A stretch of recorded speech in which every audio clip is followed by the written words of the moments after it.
अजय,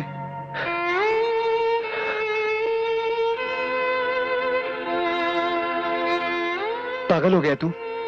क्या क्या कर रहा है? मैं देख रहा था कि लहरों में टकराने की ताकत ज्यादा होती है या चट्टानों में बर्दाश्त की। क्या हुआ तुझे? प्रॉब्लम क्या है तेरी? कोई प्रॉब्लम नहीं है यार। तो फिर इतनी शराब पीने की वजह क्या है? आंसू पीने से अच्छा है आदमी शराब पी ले। अजय, तू मुझसे कुछ छुपा रहा है, बोल क्या बात है? कुछ नहीं यार, सब ठीक है। यार भी कहता है और अपने गम में शरीक भी नहीं करता। तुझे हमारी दोस्ती कसम, बोल क्या बात है? बुरा मत मानना यार, कुछ बातें दोस्ती के दायरे के बाहर होती हैं। ठीक है, लेकिन तू मेरे दिल के दायरे के बाहर नहीं। चल घर चल। नहीं, एक लगा के दूंगा। चल अब चल। राज, मुझे चल मेरे हाल चल। में छोड़ दे। संभाल के।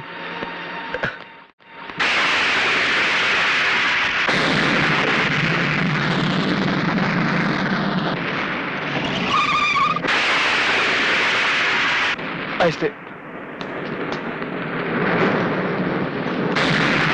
आराम से। अजय, अजय, संभाल के, आराम से।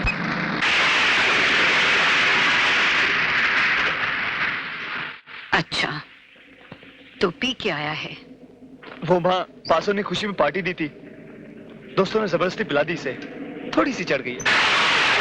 हाँ, मगर प्लीज ये डांटना मत, गलती तो मेरी थी, खामखा में से ले गया वहां। गलती तेरी नहीं है बेटे, खोट तो मेरी परवरिश में रह गई, वरना मैं तो इसी भरम में जी रही थी कि जिंदगी के किसी भी मोड़ पर इसके कदम नहीं टकमकाएंगे। अजय, अगर आंधियां मुझसे टकराई होती ना तो मैं नहीं टकमकाता, लेकिन क्या करूं, चोट दिल पर लगी थी और दर्द का सैलाब रगों में उमड़ रहा था। कोई सहारा तो चाहिए था ना मुझे। तो नशे का ये बांध उसे कब तक रोक पाएगा? उगल दे उस सैलाब को जो तेरे होंठों तक आकर लौट जाता है। रहने दे मां, वरना शब्दों की तलवार रिश्तों की वो डोर काट देगी जिससे हम दोनों बंधे हैं। ये क्या बकवास कर रहा है? होश में अजय, जानता है तो किससे बात कर रहा है? उस औरत से राज, जिसे देवी कहते हुए कभी मेरी जुबान नहीं लड़खड़ाई, जिसकी ममता का आंचल 25 साल जिंदगी के हर मौसम में मेरी हिफाजत करता रहा। लेकिन आज वही आंचल इस बेटे के सर से हटकर किसी गैर मर्द को छुपाने के लिए पर्दा बन गया। कौन है वो जिसने मेरी मां के गले से ममता का जेवर उतारकर अपने नाम का मंगलसूत्र पहना दिया? कौन है वो जिसकी लंबी उम्र के लिए मेरी मां करवा चौथ का व्रत रखती है? कौन है वो जो मेरी मां के दिल में मोहब्बत बनकर और मेरे दिल में नफरत बनकर पनप रहा है? बोल मां, बोल, जवाब दे।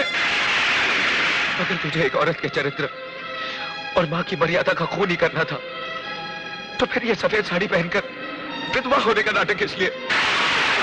बोल, कौन है वो जो तेरी कोख को डस रहा है? किसके पाप की निशानी हूं मैं? इस हरामी के बाप का नाम क्या है? बोल, क्या नाम है इस हरामी के बाप का? बोल, क्या नाम है इनके बाप? तमीज, ज़बान दे, हैरत, इतनी बड़ी बात कहने की हिम्मत कैसे की तूने? बता, कैसे की हिम्मत? तू बीच में मत आ। ने आज इतनी घिनौनी बात कही। देख तो कैसी बातें कर रहा है। क्या कर रही है तू? होश में लिए तू, तो होश में आ। मुझे तो शर्म आती है अपनी कोख पर, जिसने तुझ जैसे बेटे को जन्म दिया। लोग झोपड़े में रहते हैं ना, उससे भी बुरा नहीं कहते। अरे तू तो 9 महीने इस कोख में रहा है रे, तो फिर इसे गाली देने की हिम्मत कैसे की तूने? अपनी माँ के सीने पे शब्दों की बर्छियां चलाते वक्त क्या एक बार भी तुझे ख्याल नहीं आया कि इसी छाती का दूध पी के बड़ा हुआ है तू? तू क्या सिखाएगा मुझे औरत का चरित्र और माँ का कर्तव्य? अरे मैंने तो एक वचन के लिए अपनी सारी जिंदगी वनवास की तरह काट दी। तू जानना चाहता है ना कि मैं ये मंगलसूत्र किसके नाम का पहनती हूँ, किसकी लंबी उम्र के लिए करवा चौथ का व्रत रखती हूँ? तो सुन, वो कोई और नहीं, वो तेरे पिता हैं।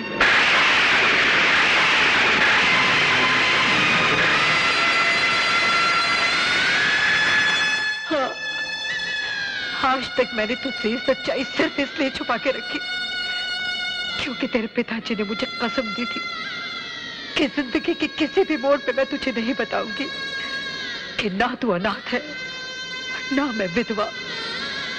लेकिन आज तेरे इल्जामों के बारूद से कसम की वो दीवार टूट गई। तेरे पिता एक डॉक्टर थे। वो जिस अस्पताल में काम करते थे वहां के मालिक राय बहादुर को लोग देवता की तरह पूजते थे, लेकिन हकीकत में वो इंसानी जिस्म के अंगों का व्यापार करते थे। ये राज तेरे पिताजी पे उस दिन खुला जिस दिन। Yes, doctor Ravi here. क्या? मर गया? कैसे मर गया? उसके पेट में दर्द हो रहा था, उसे अपेंडिक्स की प्रॉब्लम थी, इसलिए डॉक्टर सिन्हा को उसे ऑपरेट करना पड़ा। लेकिन बच्चे ने ऑपरेशन टेबल पर ही दम तोड़ दिया। मेरे पेशेंट को ऑपरेट करने से पहले तुम लोगों ने मुझे इन्फॉर्म क्यों नहीं किया? सर, इमरजेंसी इतनी थी कि उस वक्त आपको बुलाया। बच्चे की बॉडी कहां है?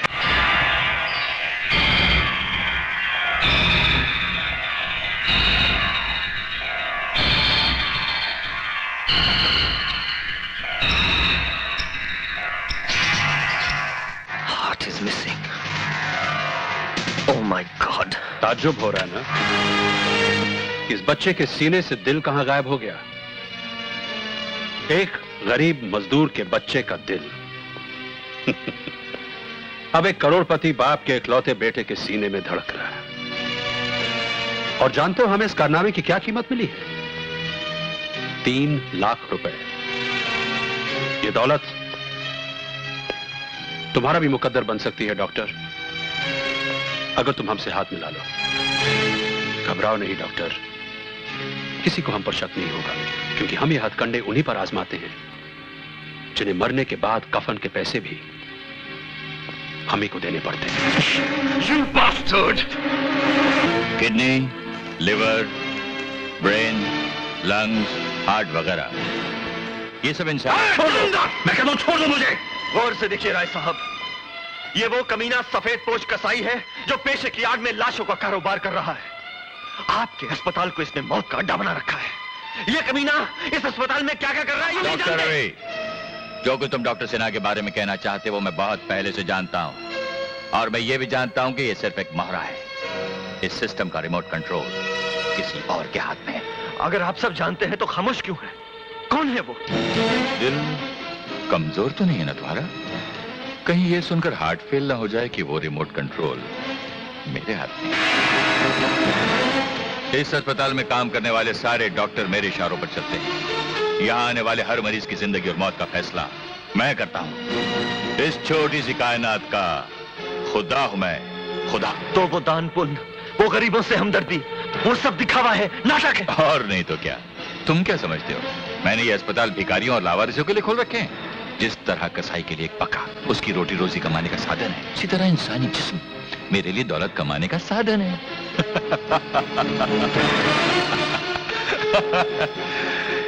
कितनी अजीब बात है ना डॉक्टर रवि।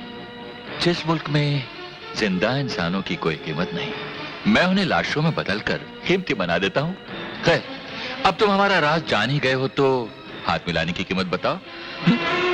सिर्फ एक कफन जो मैं तेरी लाश पर डालूंगा। Relax doctor Ravi, relax. कीमत बताओ, कीमत। तू अपने आप को नीलाम भी कर दे तो मेरे जमीर की कीमत नहीं लगा सकेगा। मैं भी पुलिस को फोन करूंगा। पुलिस की क्या जरूरत है? उसका इंतजाम तो हमने पहले से कर रखा है। डॉक्टर जगदीश। आइए इंस्पेक्टर साहब। Inspector, arrest him. इंस्पेक्टर साहब, गुनहगार मैं नहीं हूँ, ये कमीने हैं जो बेकसूर मरीजों की जिंदगियों से खेल रहे हैं। अपने अस्पताल को कत्लखाना बना रखा है इन लोगों ने। गिरफ्तारी नहीं कीजिए इन्हें। Oh, you shut up and come with me. ये सब तुम्हारी मिली भगत है। मैं तुम्हारे गोरख धंधे का पर्दाफाश करके रहूंगा। मैं अदालत में चीख चीख कर कहूंगा कि मुजरिम तुम हो, तुम हो, तुम हो। Order order order. Doctor Sinha, आप अपना बयान जारी रखिए।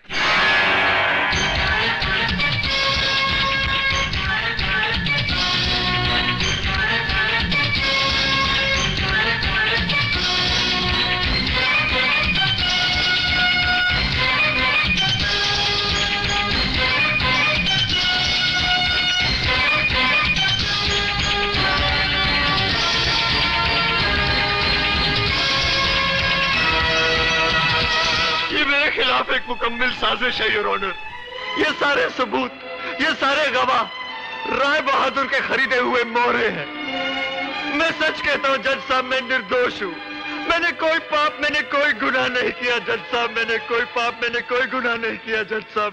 तमाम गवाहों और सबूतों की रोशनी में ये अदालत इस नतीजे पर पहुंची है कि डॉक्टर रवि ने रुपयों की खातिर एक मासूम बच्चे की जान ली और अपने पेशे को बदनाम किया। लिहाजा ये अदालत डॉक्टर रवि को डॉक्टरी के पेशे से खारिज करते हुए उम्र कैद बामुशक्कत की सजा सुनाती है।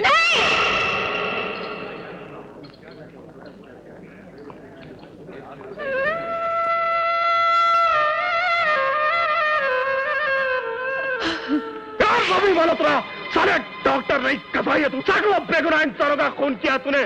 तुझे उम्र कैद नहीं, फांसी होनी चाहिए। सिनारे में काटती है साले तुझे। मारो साले को, मारो, मारो, छोड़ो मत साले को, मारो। अरे मासूम बच्चों की जिंदगी में खेलता है, ह्यूमन ऑर्गन की स्टडी करता है। अरे इसको मत छोड़ना नहीं साले को, मारो, कुत्ते की तरह मारो इसको साले को। अबे ज्यादा कहाँ है साले, कसाई के बच्चे, छोड़ो मत इसको। अरे इसको क्या मार रहे हैं? इसके बच्चे को छीन लो, इसके बच्चे के टुकड़े टुकड़े कर दो। मेरे बच्चे को हाथ लगा दो। मैं कहता हूँ रुक जाओ। इंस्पेक्टर साहब ने रोकिए, ये मेरे बच्चे को मार डालेंगे। छोड़ दो मेरे मुन्ना को। रुक जाओ, मैं कहता हूँ। रुक जाओ। मेरे बच्चे को छोड़ दो। छोड़ दो इन लोगों को, छोड़ दो। छोड़ दो तेरे बच्चे।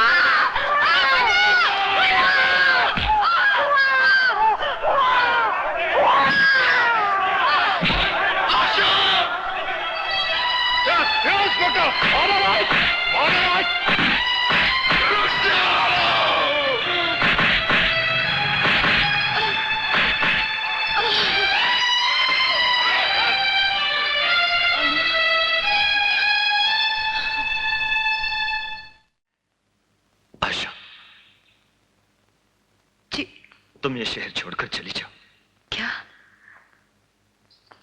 हम एक दूसरे से अलग तो हो ही चुके हैं, और अब आप ये शहर छोड़कर जाने को कह रहे हैं? मैं आपको छोड़कर कहीं नहीं जाऊंगी। तो क्या चाहती हो तुम? अगली बार जब तुम मुझसे मिलने आओ, इस बच्चे की लाश तुम्हारे हाथों में हो। एक बाप होकर ऐसी अशुभ बातें कर रहे हैं। तो क्या करूं? लोगों की आंखों में जो नफरत और गुस्सा मैंने देखा है, वो तुम्हें और इस मासूम को जिंदा नहीं रहने देगा। किस किस के पत्थर से हिफाजत करोगी इसकी? चली जाओ आशा, चली जाओ। किसी अजनबी जगह जाकर परवरिश करो इसकी, जहां तुम्हारे बेटे के नाम के साथ डॉक्टर रवि मल्होत्रा का नाम शामिल ना हो, ताकि ये किसी मुजरिम या कातिल का बेटा ना कहलाए। मैं बताऊंगी इसे कि सच्चाई क्या है। नहीं यकीन करेगा वो। अरे बचपन कोरे कागज की तरह होता है, और दुनिया वाले मेरे गुनाहों की उस पर इतनी स्याही बिखेर देंगे कि तुम्हारे लिखने के लिए कोई जगह नहीं रहेगी। इसलिए कहता हूं आशा, मान जाओ, मान जाओ। इस बच्चे के भविष्य की खातिर तुम्हें दुनिया वालों के सामने विधवा बनकर जीना होगा। एक माँ का फर्ज निभाने के लिए आप एक पत्नी से उसका अधिकार क्यों छीनना चाहते हैं? ताकि तुम्हारी मांग का सिंदूर उन सवालों को जन्म ही न दे सके जिनका जवाब तुम्हारे पास न हो। समझ लो तुम्हारे सुहाग को उम्र कैद नहीं, फांसी हो चुकी है। विधवा हो चुकी हो तुम। पोंछ दो अपनी मांग का सिंदूर, तोड़ दो ये फांस की निशानियां, तोड़ दो जो तुम्हें कभी मेरे जिंदा रहने का एहसास भी न दिला सके। आज के बाद तुम कभी मुझे जिमिलने नहीं आओगी, और न ही इसे कभी बताओगी कि मैं जिंदा हूं। आशा, आशा, मैं तुम्हारे हाथ जोड़ता हूं। वचन दो कि तुम इस राज को राजी रखोगी। तुम्हें इस बच्चे के भविष्य की कसम, तुम विधवा बनकर रहोगी।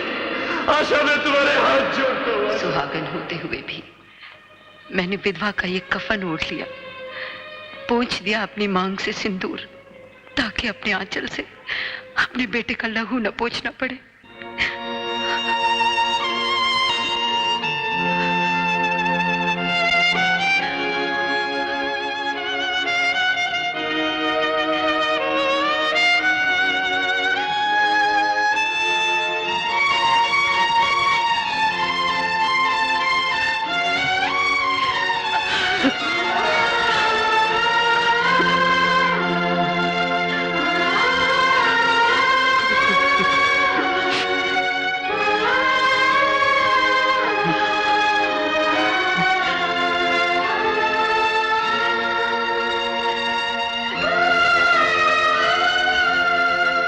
किस्मती की सलाखें थी वो, जिसके एक तरफ तू घुट घुट के जीती रही और दूसरी तरफ मेरा बेगुनाह बाप तड़पता रहा।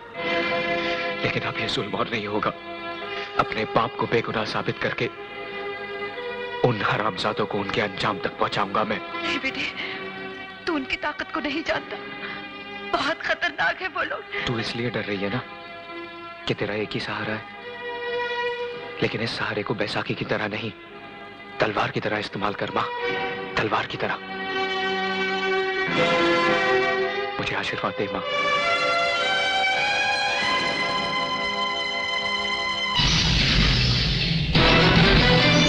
मेरे लहू को बना दिया है तेरी दुआ ने अब तो आग। अपना दूध न बख्शना तू, जो न लाया तेरा सुहाग।